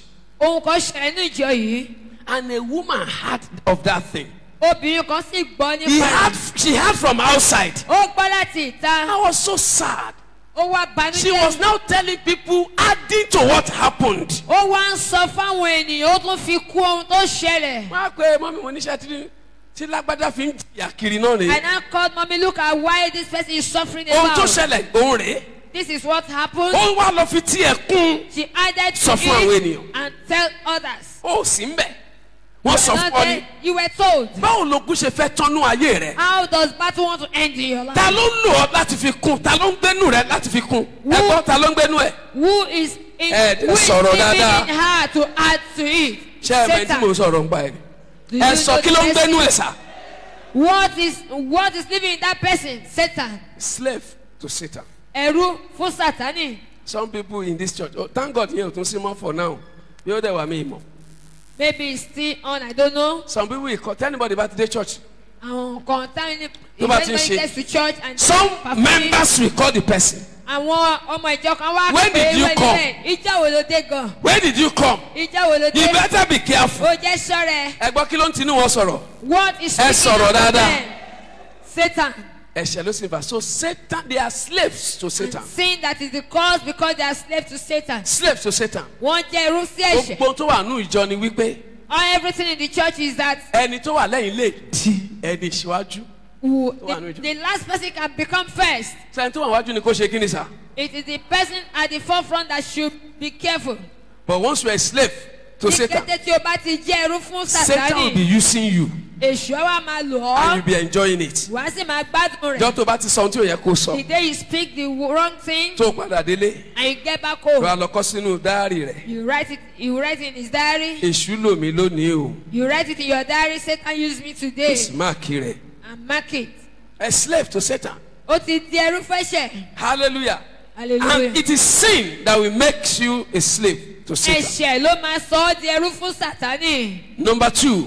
Ìkejì. Oh, no, B, 3B, B there. Okay. Ìkẹta apá kejì ní ti ìkẹta. Hallelujah. Hallelujah. You know, I tell you, he said, makes you prone to satanic attack. Mo sọ ní àkọ́kọ́ pé ó máa jẹ́ kí o ṣí sílẹ̀ fún ìdojúkọ Sátánì. Be true sickness. True sickness. Apá kejì ní nípa àìsàn. Whether you like it or you don't, whether you will hate me, go ahead and hate me. Bóyá o kórìíra mi tẹ̀síwájú kórìíra If mi. you are sick, falling sick continuously, Tí o bá check ń your ṣe life. àìsàn, tí o bá ń ṣe àìsàn ní òrèkóòrè. There's a sin in your life. Ẹ̀ṣẹ̀ ń bẹnu ayé rẹ. Bible has said that. Bíbélì ti sọ bẹ́ẹ̀. There's a sin in your life. Ẹ̀ṣẹ̀ ń bẹnu ayé rẹ. Why are you carrying sickness about every time? Kí ni ìdí tó fi ń gbé àìsàn kiri? Check your life. Gbé ayé rẹ. Remove sin. Mú ẹ̀ṣẹ̀ And kúrò. healings will come. Ìwòsàn yóò dé. Let us check Bible. Jẹ́ kí a wo Bíbélì. In Psalm 107. Orí Dáfídì orí kan. Psalm 107. Orí keje lé ní ọgọ́rùn-ún. Hallelujah. Verse 17 to 20. Ẹsẹ̀ kẹtàdínlógún sí ẹsẹ̀ Say ogún. fools. Ẹ gbọ́. Kí ni ìtumọ̀ fools lédè Yorùbá? aṣíwèé. Aṣíwèrè. Because of their transgressions and because of their iniquities, they are afflicted. Their souls abhorreth all manner of meat, and they draw near unto the gate of death. Then they cry unto the Lord in their trouble, and he saved them out of their distresses. He sent his word and healed them and delivered them from their destructions. aṣíwèé nítorí ìrékọjá wọn. Nítorí kí ló ń pè ní ìrékọjá sà? Sin, transgression. Ẹ̀ṣẹ̀. Nítorí òun ni mo ṣe sọ fún yín ìrékọjá missing the mark. Nítorí ẹ̀ṣẹ̀ wọn. Yes. àti nítorí ẹ̀ṣẹ̀ wọn. Nítorí ẹ̀ṣẹ̀ wọn. ojú ń pọ́n wọn. Ojú ń pọ́n wọn. ọkàn wọn kóúnjẹ. Ọkàn wọn kọ oúnjẹ wọn ò lè jẹun. Sickness ò jẹ́ kán lè jẹun. Yes ma. wọ́n sì súnmọ́ etí ọ̀nà ikú. Títí ìyí tó bá gbọ́ngbà tó bá di pé ikú ti dé. When they see Yes. the death is nígbà close, náà ni wọ́n kígbe pé olúwa. Ìyá kígbe pé Olúwa nínú ìpọ́njú wọn. nínú ìkánjú wọn. ó sì gbà wọ́n. Ó sì gbà wọ́n. nínú Nínú ìṣẹ́ ìṣẹ́ wọn. Yes. ó rán ọ̀rọ̀ rẹ̀. Ó wá rán ọ̀rọ̀ lẹ́ ń gbọ́ lónìí. That is it. Ọ̀rọ̀ yẹn ló máa gbọ́ tó máa ṣàtúnṣe. Ó rán ọ̀rọ̀ rẹ̀. ó sì Sent mú his wọn word. lára dá. Ìgbà yẹn ló máa ní ìmúláradá. and it's when ó they will sì be gbà wọ́n healed. kúrò nínú ìparun wọn. Hallelujah. Hallelujah. It is sins Ẹ̀ṣẹ̀. that open. Look, you can fall sick briefly. Ó lè ṣàìsàn díẹ̀. Go and sit down. I'm preaching. Are you listening to me? Ṣé ń gbọ́ mi? This is a serious matter. Ọ̀rọ̀ tí ó ní agbára nìyí. Carry your Bible and come and sit down. I didn't say you should go out. Just carry Bible and listen to the word of God. Listen very carefully. Tẹ́tílẹ̀ dáradára. Listen, tẹ́tí sílẹ̀. sin Ẹ̀ṣẹ̀. is so destructive in the Oh. life of Christian. A máa pa ayé Kìrìsìtẹ́nì run. Hallelujah. Hallelujah. You don't, many of you are, some of you ìgbà tẹ́ dòkè nínú Christianity ó lẹ́bẹ̀rẹ̀ sí ṣàìsàn. Some people, it was when you became high in Christianity that you began to fall sick. Kí ló fà á? Why? Sẹ́yìn tó jọ ẹ ti mọ̀ ju Ọlọ́run lọ. You have been wiser than God. Ẹ ti mọ̀ ju Ọlọ́run lọ. You have known more than Ibi tó ní God. kó quiet yẹn ó máa lọ sọ̀sọ́kúsọ. It is the time you're supposed to be quiet that you be talking rubbish. Ohun tí o lè ṣe tẹ́lẹ̀ because o ti di ńlá nínú ṣọ́ọ̀ṣì. What you cannot do before because You are no longer great in the careful. church. Oh, bìkítà You mọ́. have no Bible more than O ti mọ Bíbélì ju more than even the ẹlòmíràn lọ. Bible himself. O ti He mọ said, Bíbélì ju Bíbélì gan-an lọ. and Satan will now shoot an arrow of sickness. Sọ̀tánì á wá ta ọfà ẹ̀ṣẹ̀ sínú When they ilé. teach like this one, Nígbà tá a bá kọ́ ẹ̀kọ́ bíi ti you eléyìí. go and say, it's a lie. Wàá máa ní irọ́ It's ni. a lie. Irọ́ ni. Did you tell me this is this? Ṣé o sọ fún mi Did you tell me pé this is this? ṣé o sọ fún mi pé lè báyìí ni?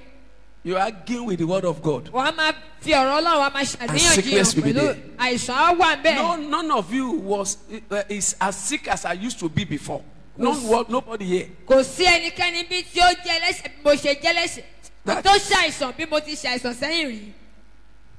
Are you listening to me? Ṣé ẹ̀ ń gbọ́ mi? He got to say they call me a sickler. Ní ó tó ojú kan wọ́n pè mí ní wọ́n sọ mí di aláìsàn.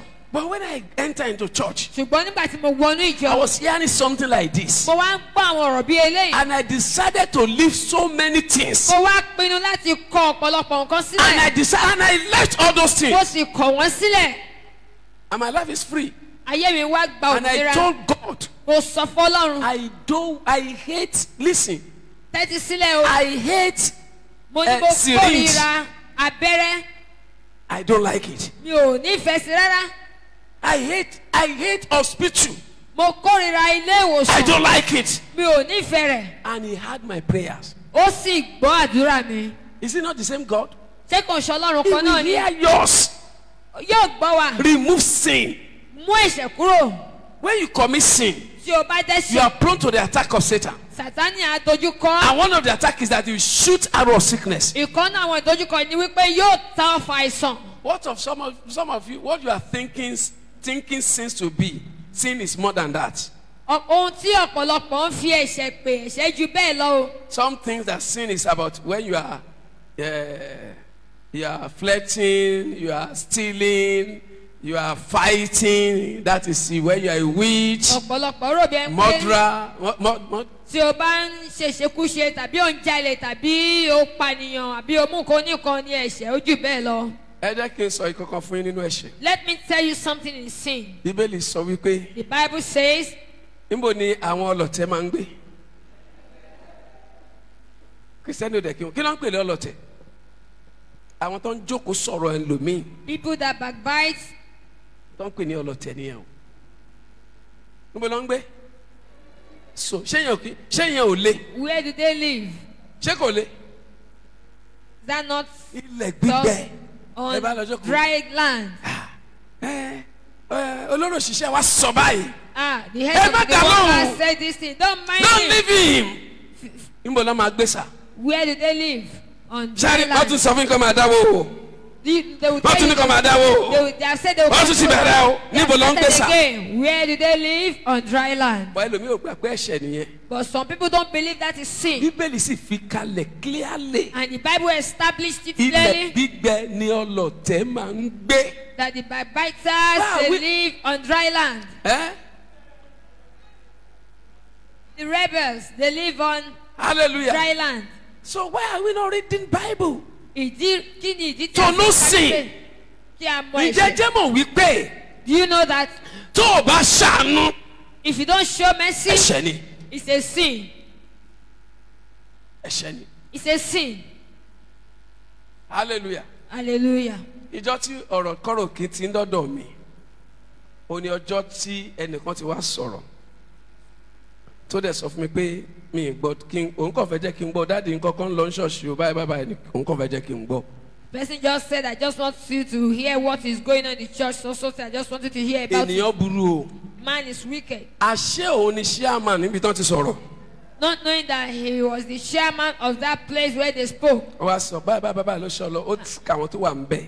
inú mi sì bàjẹ́. And came to tell me, he mentioned the people that were involved, and I was so bitter. After tó lọ, After the person left, mo wá wò pé Olúwa. I look at them and say, Àárín Lord, àwọn èèyàn wo ni mo wà yìí? what kind of people am I in their midst? Ẹ̀mí ọkàn sọ fún mi pé ẹni báyìí láàrin wọn And the Spirit of God told me, call so person among them kò bá a wí. and rebuke such Mo sì person. pé ẹni yẹn And I called the person láti bá a wí. to rebuke the person. Mo ṣe pé ẹni yẹn When I called the tí mo sì ń bá a wí. and I was rebuking, Ìyẹn jẹ́ ọmọ Ọlọ́run, ó kàn ń sunkún ni. that person was the child of God and started Kò weeping. dínà yẹn. The person did not deny. Gbà tí Ọlọ́run máa wá mú tí Ọlọ́run máa ṣe. And when God will do it, Mo wá ní ìwọ wà nírú àwùjọ àwọn tó ń sọ̀rọ̀ bẹ́ẹ̀. and I said, you are among the company of people that said so. Ìwọ ló yẹ kó o máa defend the church. You're supposed to defend the church. Ìwọ ló tún jókòó tó ń sọ̀rọ̀ ọ̀rọ̀ And bẹ́ẹ̀. you are the one sitting and making Ṣáàní, such Daddy, comments. ẹ ṣá gbàdúrà fún mi. He said, please, Daddy, pray for Òtítọ́ me. ni. It is true. Mo wá ní tí kì bá ń ṣe bro alágbájá tó wá sọ. And I said, if not for brother so that came to say it, Ló bá ní ta ló sọ? then who said it? Ta lẹni tó sọ? Who said it? Mo lẹ́ni tó sọ. Ó ní ẹni tó pè ìpàdé. Ó ní yàrá ẹ̀ láti sọ. He said the person that called the meeting will did the discussion in his room. Look at ó ní Daddy. He said, Ẹ Daddy, pè é call him kí n dó wájú ẹ̀. and let me stand Òun before ló him. pè ìpàdé. He called the meeting. Pásọ̀ yín tún ti bẹ̀rẹ̀ o. The pastor has started again. Your pastor. Your Yìí ṣe pastor pásọ̀ started títí ẹ̀ lọ́jọ́ again. náà. That day it was not his pastor. Mo ṣe wá pè nìyẹn. And I called him. Mo ti pè àwọn tí wọ́n tẹ́ wọn sọ̀rọ̀.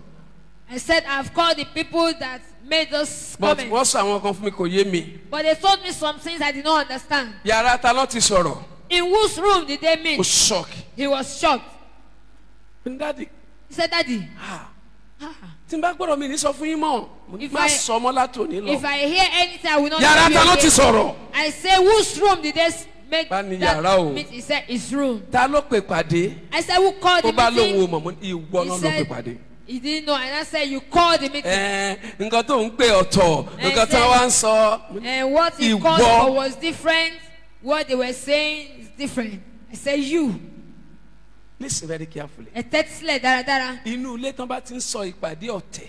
Any house that they Kí ló máa ṣe nínú ṣẹlẹ̀ have nínú ilé yẹn? meeting of Ó máa máa rebels, gbẹ ni. that house will begin to dry Ṣọ́ọ̀bù up. tán bá ti ń sọ ọ̀rọ̀ ọ̀tẹ̀. Any shop where they Ó máa máa ṣe kí ni rebel, sà? that shop will become dry land. Ilé wọn dànù sá. Send them away. So the same thing pẹ̀lú àtàkì àìsàn.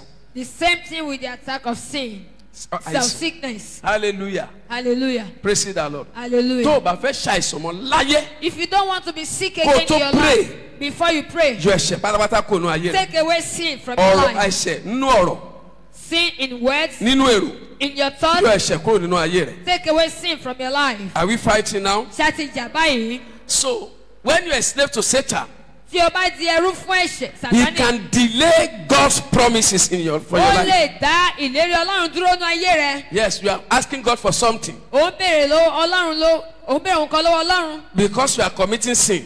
Ṣùgbọ́n torí pé ò ń dẹ́ṣẹ̀, You have given Satan the ability to delay the promise of God to come ó to ti fún fulfillment. Sátánì ní agbára láti dá ìlérí Ọlọ́run dúró nú ayé rẹ. Tó bá ti délé, go and read Deuteronomy chapter 1 Read Deuteronomy chapter 1 when you get to verse 2 to 5. 2 to 5. God promised the children of Israel that He's taking them to the promised land. Ọlọ́run ṣe ìlérí fún ọmọ Ísírẹ́lì pé ó mú ọ lọ sí ilẹ̀ ìlérí. And because of sin, Ṣùgbọ́n torí ẹ̀ṣẹ̀, the journey that's supposed to take 40 days, less than 40 days, not even, ìrìn àjò tí kò yẹ kó tó ogójì ọjọ́, they spent 40 years. wọ́n wá lo ogójì ọdún. There was a mountain that they were just surrounding for tens of years. Òkè kan wà tí wọ́n kàn ń yípo fún àìmọye ọdún. They were just surrounding it. They were Wọ́n just. kàn ń yípo òkè yìí. The Lord will be with you. Olúwa yóò pẹ̀lú wa. Kẹ́nìkan kígbe níbi Let tó wà. someone shout, Olúwa gbà mí lọ́wọ́ ẹ̀ṣẹ̀, sọ bẹ́ẹ̀ lóhùn rárá. Lord, Lord deliver me from sin. Sọ́lá kẹ́jì. Say it again. Sin destroys destiny. Ẹ̀ṣẹ̀ máa ń pa àyànmọ́ run. So many of us, we are with good and wonderful destiny. Ọ̀pọ̀lọpọ̀ wa la ní àyànmọ́ tí ó dára. God has given you wonderful destiny. Ọlọ́run ti fún wa ní àyànmọ́ tí ó dára. But sin Ṣùgbọ́n can ẹ̀ṣẹ̀ destroy the setting. ó ti ó ti parun. can destroy it. Ó lè parun. You can have a wonderful destiny. O lè ní àyànmọ́ tó dára. I have a son in the Lord. Mo ní ọmọ kan nínú Olúwa. Sometimes ago he will come to me. Ní ìgbà kan sẹ́yìn á wá tọ̀ mí wá. I saw Babalola. Mo rí Babalọ́lá. He has seen Babalola several times. Ó ti rí Babalọ́lá láìmọye. Babalola will be telling him, it is you I want to give the man to. A wá sọ fún pé ìwọ ni mo fẹ́ fi agbára fún. So that you can continue my work. Kí o lè tẹ̀síwájú ní I want to give you. dúró mo fẹ́ fi fọ́. Sometimes Babalola will come with angels. Ìgbà mìíràn Babalọ́lá wá pẹ̀lú áńgẹ́lì. And sometimes you will be seeing all these fathers of faith. Ìgbà mìíràn máa rí àwọn bàbá ìgbàgbọ́. And they will be telling him, Wọ́n máa sọ fún. we are waiting for you. À ń dúró dè ọ́. And he came to me. Ó wá tọ̀ mí wá. This thing is not manifesting. Nǹkan yóò ṣẹ. I said, check your life. Mo ní wo ayé rẹ wò. Check your life. Yí ayé rẹ wò. No, daddy. He's now one of my pastors Ó today. jẹ́ kan náà wọn. No, daddy. Sania, Mi ò ṣe. I don't commit sin. Mi ti rí àmì Babalola nú ayé o. I've never seen the sign of Babalola in his Adòrò life. lé lórí. We anointed him. A fún lórí ọ̀fẹ́. We gave him grace. Mi ò tí rí àmì Babalola nú ayé. I've not seen the sign of Babalola in his Ìsáyidà life. kó ṣe pé ó ń parọ́. He said that he's telling lies. Kó má rí gbogbo ìran tó rí. That he did not see all those Which visions. mo dẹ̀ mọ̀ pé ó rí ní tòótọ́. Which I know that he saw them truly. Kò ń ṣe ẹni tó máa ń parọ́ irọ́ He's bẹ́ẹ̀. not, he can't tell such lies. Ó rí ní He tòótọ́. saw them truly. Ọlọ́run kì í parọ́ o. But God does not tell lies. Tí ò ṣẹyẹ sà. When it didn't come to pass, Ẹ̀ṣẹ̀ ló wà nú ayé rẹ̀. sin is in the life. Ó máa delay destiny yẹn ò ní wá sí It ìmúṣẹ. will delay you, your destiny will not be You fulfilled. want to fulfil destiny? Tó bá fẹ́ mú àyànmọ́ ṣẹ, Make sure rí you run wípé away from sin. o sá fún ẹ̀ṣẹ̀. Romans chapter 6 Róòmù orí kẹfà verse 23. ẹsẹ̀ kẹtàléníogún. Romans 6:23. Róòmù orí kẹfà ẹsẹ̀ nítorí kẹtàléníogún. ikú ní èrè ẹ̀ṣẹ̀. Àwòtítọ́. Hallelujah. Amen. Kí ni èrè ẹ̀ṣẹ̀? Kí ni èrè The ẹ̀ṣẹ̀? wages of sin is death. Hallelujah. 2 Peter chapter 3 verse 9. Pétérù kejì orí kẹta ẹsẹ̀ 2 kẹsàn-án. Peter chapter 3 verse 9.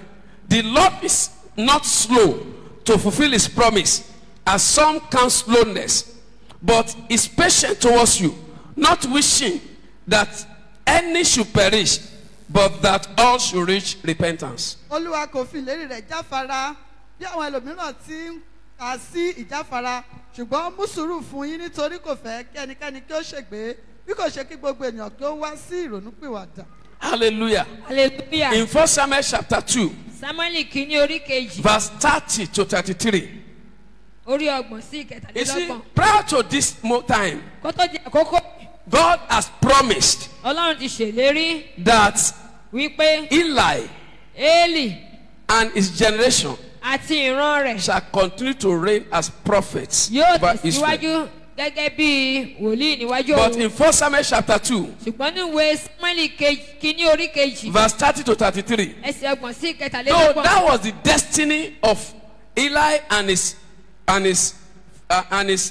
household. Bó tilẹ̀ jẹ́ pé àyànmọ́ Élì àti ìdílé rẹ̀ rèé. But hear what God said. Ṣùgbọ́n gbọ́ ohun tí Olúwa wí. Wherefore the Lord God of Israel said, I said indeed that thy house and the house of thy father should walk before me forever. But now the Lord said, be it far from me, for them that honor me I will honor, and they that despise me shall be lightly esteemed. Behold, the days come that will cut off thy arm and the arm of thy father's house, and there shall not be an old man in thy house, and thou shalt see an enemy in my habitation, in all the wealth which God shall give Israel, and there shall not be an old man in thy house forever.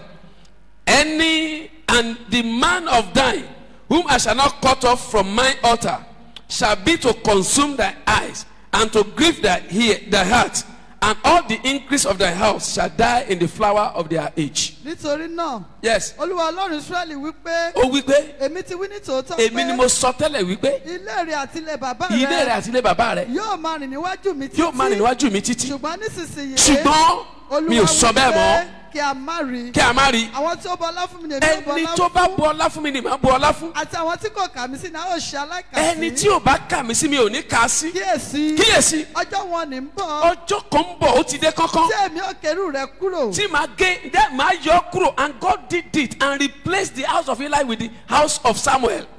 Yes. àti irú bàbá rẹ Àti irú bàbá rẹ. kì yóò sí arúgbó kan nínú ilé Ẹgbẹ́ rẹ. ẹtúgbọ́n kan ṣe kò yóò sí arúgbó kan nínú ilé rẹ. ìwọ ò rí wàhálà àti àgọ́. Ìwọ máa rí yes.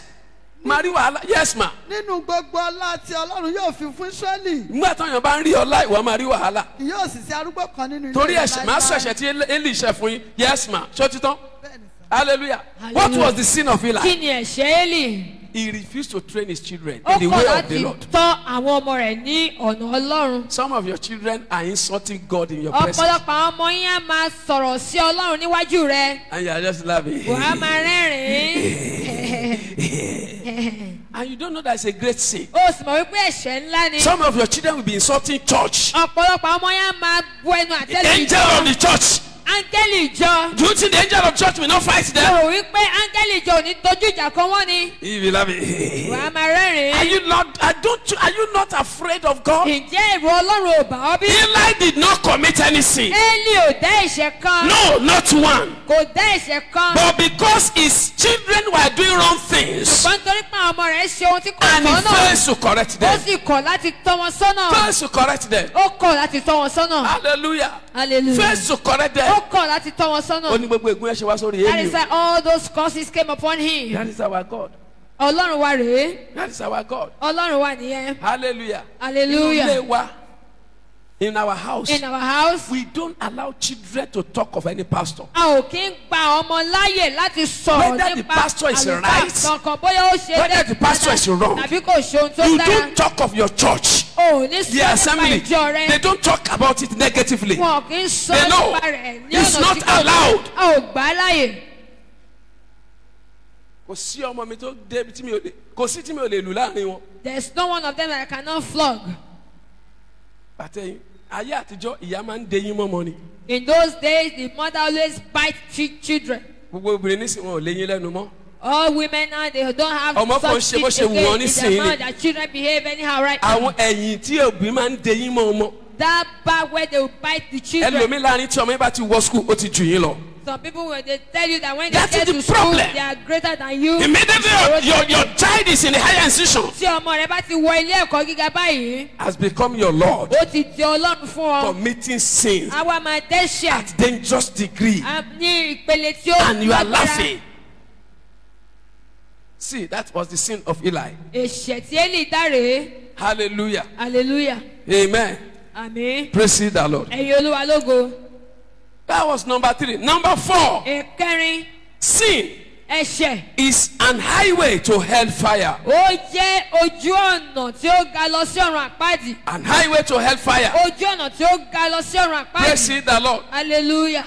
Hallelujah. Ẹ̀yin Olúwa Once you lógo. commit sin, Àwọn tí ó ń dẹ́ṣẹ̀. you have joined those people that are going to Ẹ ti hellfire. darapọ̀ mọ́ àwọn tí ó ń rìnrìn àjò lọ Who are sọ́run the people àpáàdì. going to hellfire? Àwọn wo ló ń lọ sọ́run àpáàdì? People that die without Jesus Àwọn Christ. tí ó kú láì ní Kristi. And you have Christ. Ìwọ sì tún wá ní Kristi. Why should you follow them? Èé ṣe tó fi máa tẹ̀lé wọn. Why should you follow them? Èé ṣe tó fi ń tẹ̀lé And the wọn. Bible said that those that die without Christ, Bíbélì wípé àwọn tó kú láì ní Kristi. in Thessalonians chapter 1, verse 8 and 9.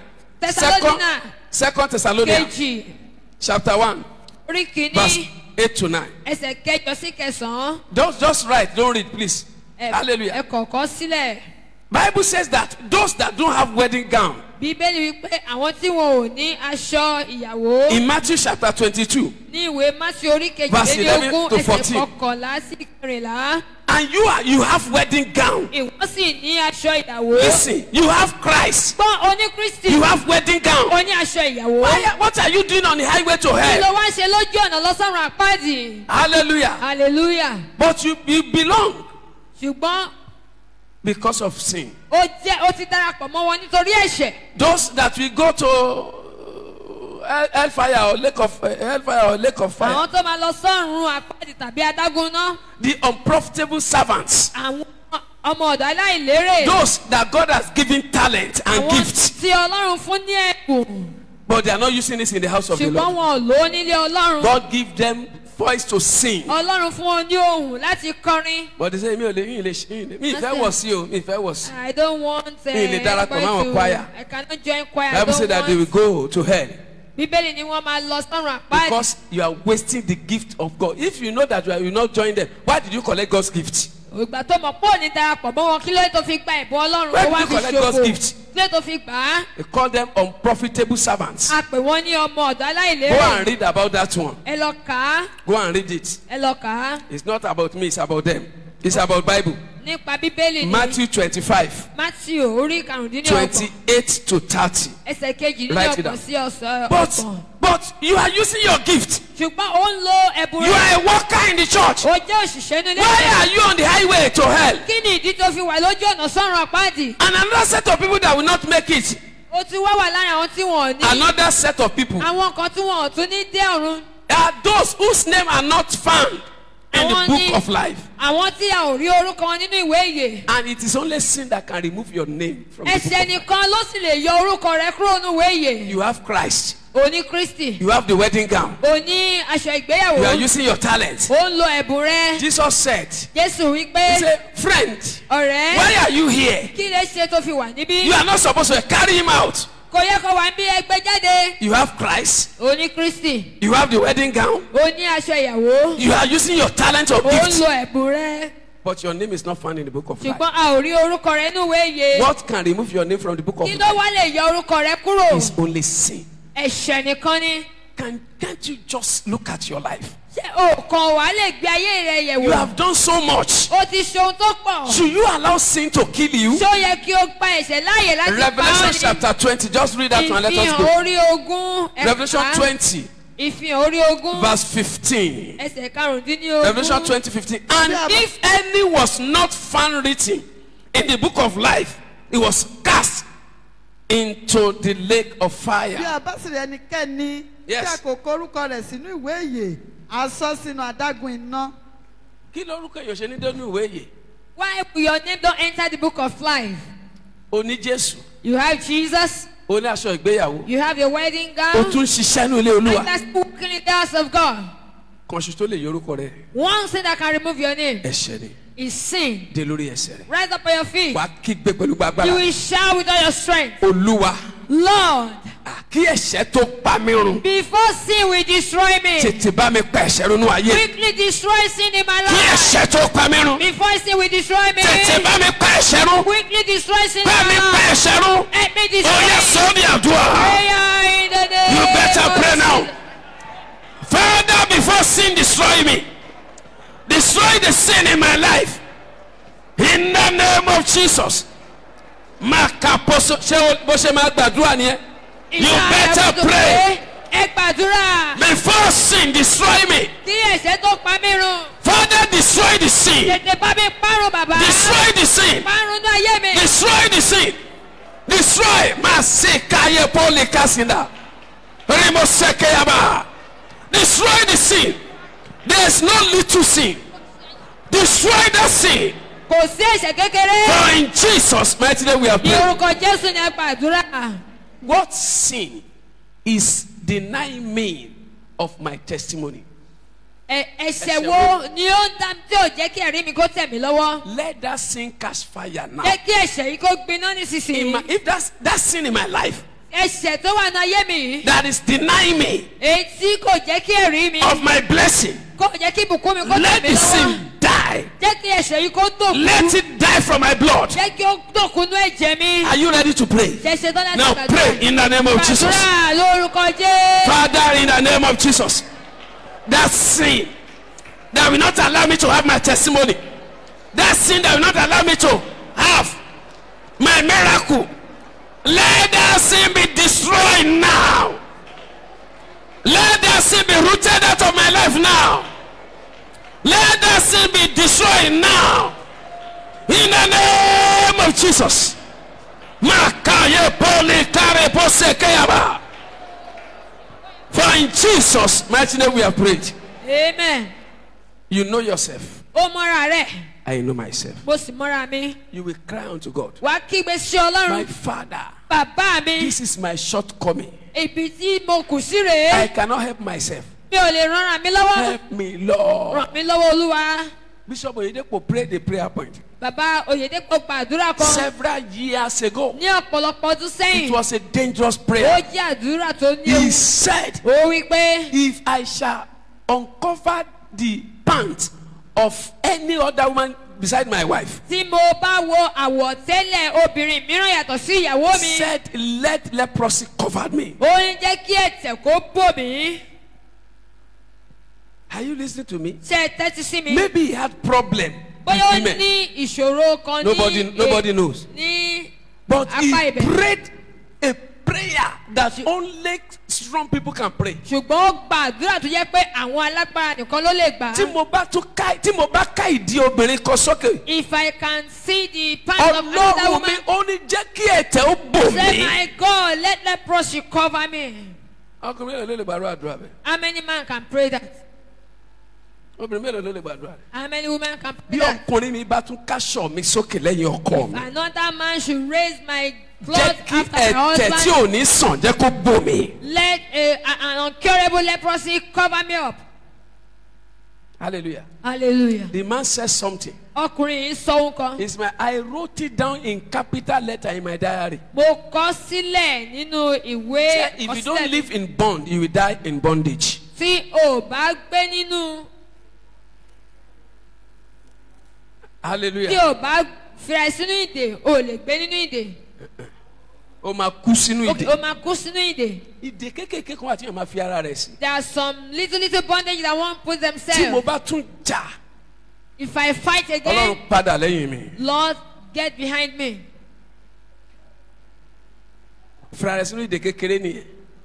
Mo bá ti fẹ́ jà wá rántí pé If you now want to fight, you will Ọlọ́run máa remember. gbọ́dọ̀ padà lẹ́yìn mi. God, you must Kò not sí go nǹkan ṣe fún ẹ báwa behind ní me. So nothing anyone does to you, you just let go. Àwa délé wa ká sọ ni pé dáàdì, You go home and mo dẹ̀ rí say, wọ̀ sí lónìí o. Daddy, Ṣùgbọ́n ò ní lè jà á. you cannot fight at that Àwọn ọmọ tó situation. ní béèrè láyé ló máa ń gbàdúrà àdúrà bẹ́ẹ̀. It's people that have where to go that pray Ọdún tí such prayer. kílámù bẹ̀rẹ̀, When cramp started, ó wù mí kí gbogbo ọkùnrin dìde. he raised Ó some. wù mí. Okay, I Mo wá desire. kó gbogbo ọkùnrin lọ sórí òkè. I will take all the men to Àwa wà the lórí òkè. mountain and the Àwànú mountain. bíríbírí. We were in marathon. Mo wá nígbà tó agbàdúrà abẹ̀rẹ̀ àdúrà láti around 9. We prayed from 9. A stop àdúrà yẹn ní around 5. We stopped at 5 in the evening. A no stop àdúrà. It's a non-stop At prayer. around 5 I stop. We stopped by 5. Màá ní kàn lọ wẹ̀. I said, go and Wọ́n ti shower. fẹ́ lọ wẹ̀. Màá ní ẹ dúró. As they wanted to go, I Ó said, kú wait. àdúrà kan. It's remaining one prayer. Màá ní gbogbo ọkùnrin la kúkú wa. Inú igbó la sì wà. We were in the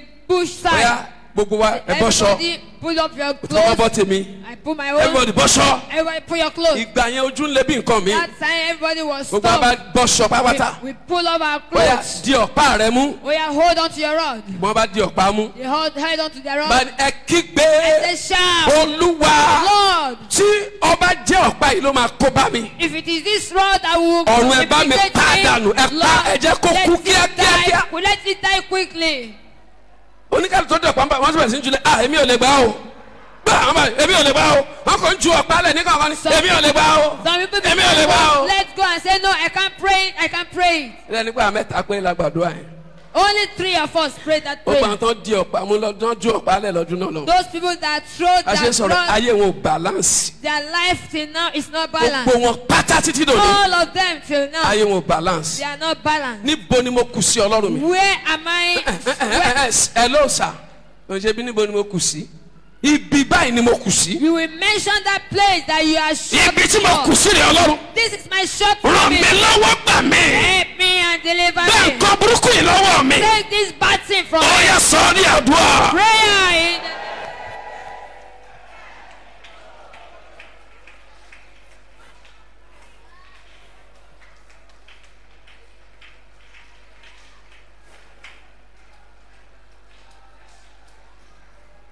Sọ̀rọ̀ bá sọ̀rọ̀.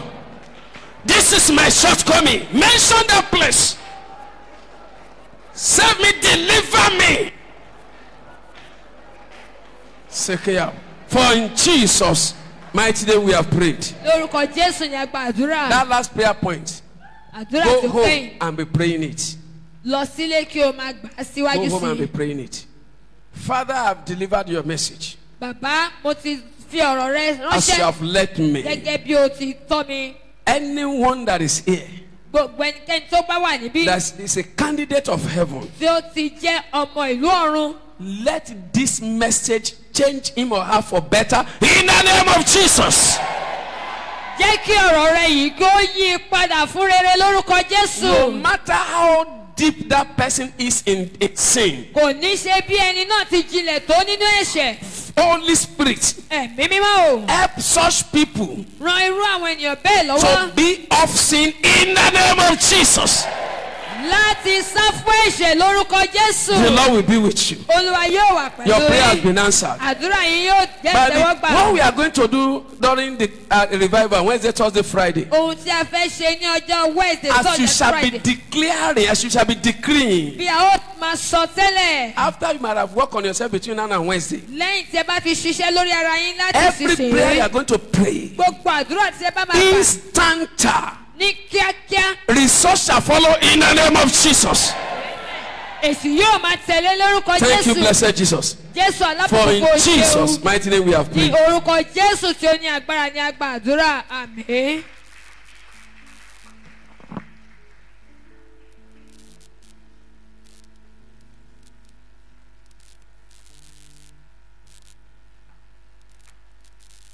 If you're happy, shout hallelujah. Ẹ jẹ́ ká mú ọ̀rọ̀ ẹjọ́ ìsinmi wa jáde báyìí.